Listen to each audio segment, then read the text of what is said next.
Naranasan mo na bang hindi ka maintindihan ng mismong pamilya mo? Ako po si Father Fiel Pareha at ito po ang ating segment, ang Daily Devotion, na kung saan tayo po ay magdarasal, magbabasa at magninilay kasama ng salita ng Diyos sa buong taon. Manalangin tayo. Sa ngalan ng Ama, ng Anak at ng Espiritu Santo. Amen. Halina, banal na Espiritu, liwanagan mo ang aming puso at isip, nang maunawaan at may sa buhay namin ng iyong salita. Amen. Our Bible passage for today is from the Gospel of St. Luke chapter 12, verses 49 to 53, and I read it for you. I came to bring fire to the earth, and how I wish it were already kindled. I have a baptism with which to be baptized, and what stress I am under until it is completed. Do you think that I have come to bring peace to the earth? No, I tell you, but rather division. From now on, 5 in one household will be divided, 3 against 2 and 2 against 3. They will be divided.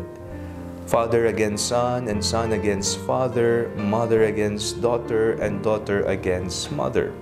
Mother-in-law against her daughter-in-law, and daughter-in-law against mother-in-law. Naranasan mo na ba na hindi ka maunawaan, hindi ka maintindihan ng mismong pamilya mo o ng mga taong inaakala mong una sanang makakaunawa sa iyo? Nagkwento ka ng desisyon mo sa buhay, ng mga plano mo sa buhay, pero nakataas ang kanilang kilay.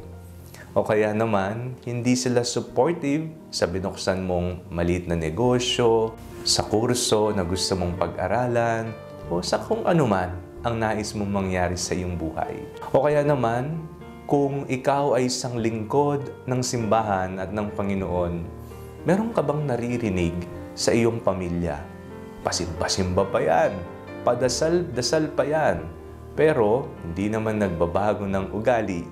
O kaya naman, ang attitude, hindi makadiyos kung hindi taliwas sa katuruan ng Panginoon.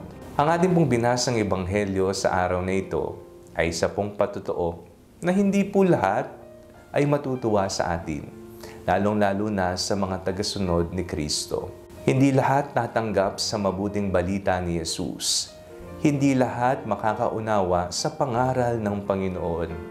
Pero tandaan po natin, nakikita ng Diyos ang ating pananampalataya at ang ating pagmamahal sa Kanya. Huwag po tayong mawalan ng gana o kaya naman madistract sa kung ano ang sinasabi ng iba kung ang usapin ay sa pagmamahal sa Panginoon at sa ating pananampalataya. Tingnan po natin ang ating buhay. May mga taliwas ba? May mga humahadlang ba? May mga hindi sang-ayon ba na sinusundan natin si Jesus na ating manunubos at Panginoon? Kung meron, baka isang malaking hamon yan, tingnan natin, baka isang panawagan na maaring introduce mo. Ipakilala mo sa kanila kung bakit minahal mo si Kristo, kung bakit kahit mahirap ang buhay at maraming pagsubok, patuloy ka pa rin na naniniwala na may Diyos at si Jesus ay isang nagmamahal na Panginoon sa ating lahat. Manalangin tayo. Panginoong Jesucristo, bigyan niyo po kami ng tapang na patuloy na magtiwala sa iyo.